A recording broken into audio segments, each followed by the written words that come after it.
Hi, Stephen from OWNorDisown. So I've just taken delivery of my Dell G7, the 15-inch. Now, my review on the G5 will be up in the next couple of days. I put a lot of tests into it, and of course you'll see me live streaming the unboxing. And to be honest, it does run pretty hard. It's got some good points to it, but all in all, really, it's going back. But you know, you'll see that in my full review. Now, the G7 is a slimmer version. It's about 20mm thick compared to, say, 23mm thick. It's compared to a plastic build on the G5. It's a stamped aluminium build, so the build quality should be a little bit better, but it'll have the same cooling system as the G5.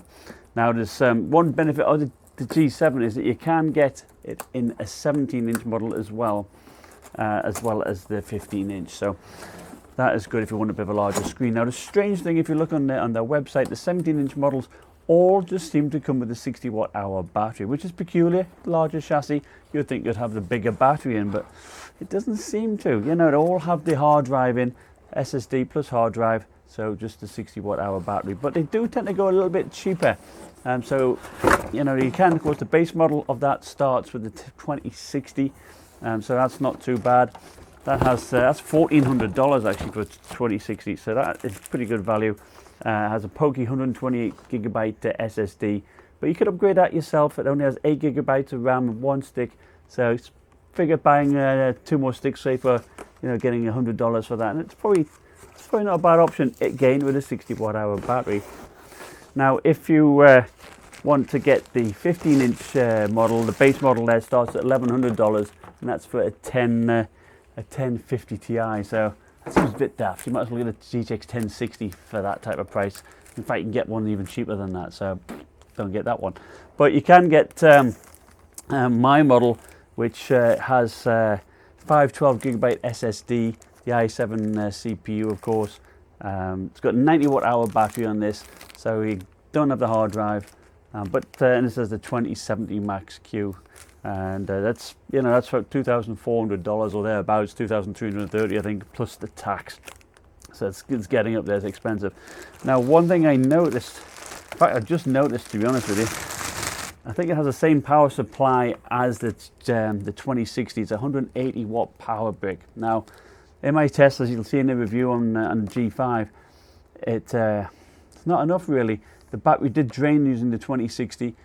I did swap out the RAM to do dual channel RAM, and I just tried running it on the power brick with no battery attached, and the CPU would downclock to 10 watts, and frame rates would tank everything. So it uses the battery to supplement the power supply, and the same is going to happen here on the G7. I'm telling you that now. So that's a shame. When other competing laptops are shipping 230-watt power bricks for the 2070, I think that's, I don't know what to say. I'm speechless. So, all right, so there we have it. First off, I'm going to show you the underside of it compared to the G5. So the air intakes are slightly bigger, so that might help a little bit there. We're not talking a huge difference, but they're very pokey on the G5, and I think that's probably one of the main problems. The feet are exactly the same. They use the same stuff there, but these air intakes here are a little bit bigger.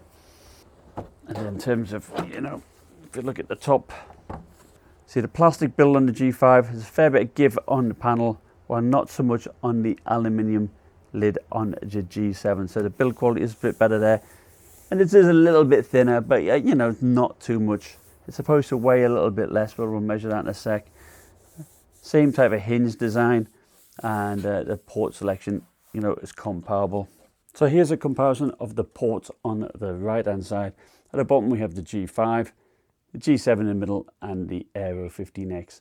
And we all have the SD card reader. Of course, this is a UHS-2 SD card reader on the Aero, which is much faster. The G series has exactly the same, the USB port. Good thing about the G series is that you have some good ports at the back, and I do like that. I like having a lot of display ports, like the HDMI display port, that type of thing, out of the back. And to be honest, I also quite like having a USB port out the back myself. And you have the Ethernet ports here, Gigabit Ethernet, with the connector at the top, which is nice, and the Kensington lock here, exactly the same. And over here on the left hand side, you may have, actually on the right and left hand side, you do have some air venting out here. You do have a small heat sink here, and of course the Aero doesn't have any of that. It all exhausts out towards the hinge. So you on the G5 and the G7 you have the Thunderbolt 3 port, which is great, another USB port, and the combo headphone mic jack.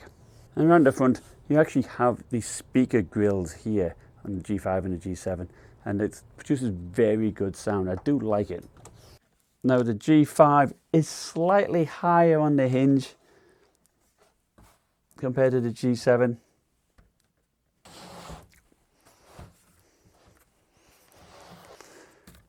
Neither have Windows Hello or the fingerprint reader.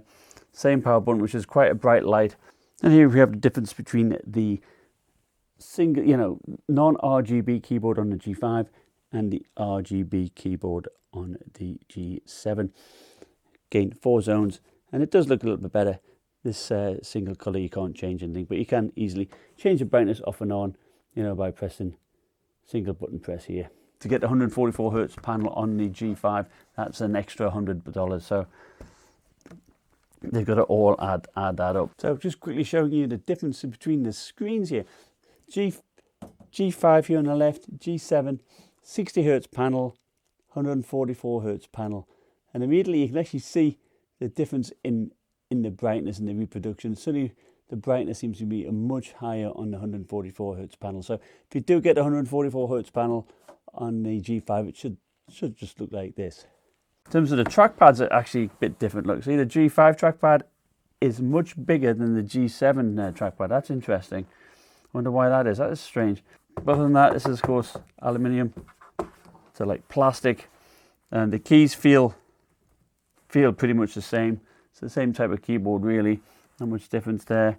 You do have the webcam up top. So here we have the G7 against the Razer 15. Now this is certainly the best build quality on a laptop I've seen to date. There's certainly no comparison in terms of size. This is the smallest 15-inch gaming laptop you're going to get. So of course when you open them up, again, there's no comparison in size. If you're wanting a more premium look, this is certainly the way to go. Now, of course, you can get the M15, which will probably compete more with the Razer. But to be fair, this is still $2,400, so it's still up there. Let's compare it to the Aero 15. Now, this Aero 15 is going to be a direct competitor because this is a 2070 Max-Q, same as this. Has the same amount of ports, really, with the SD card reader, Ethernet port, that type of thing. And again, it's substantially smaller in footprint and weighs a bit less.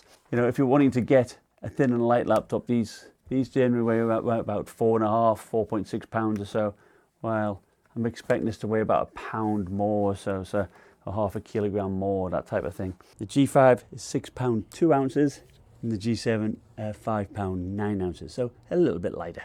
So what we have running here is AIDA64 on the G5, the G7, and the Aero 15X9. The G series is running with the new BIOS, and every system is running on the balanced type profile. So the G5, everything's peaking at 99 degrees, and it's certainly running pretty warm now at about 96. The G7 is definitely running cooler, without a doubt. It's still, the peak temperatures are up there, but the average temperatures are certainly less. It's actually averaging around about 67, 68, whilst the G5 is averaging around about 75. Now, of course, the Aero 15 is using max fans, and it's generally running a little bit cooler, probably in the high 70s. So the high 60s, low 70s. But the cooling does look better on the G7. The build quality is better than the G5, and it's got the same speakers, everything else, with the same cooling system inside. The 144 hertz panel will be better than my 60 hertz panel on that G5. So stay tuned for my review. Let me know in the comments below what you want me to test, and thank you for watching. Bye.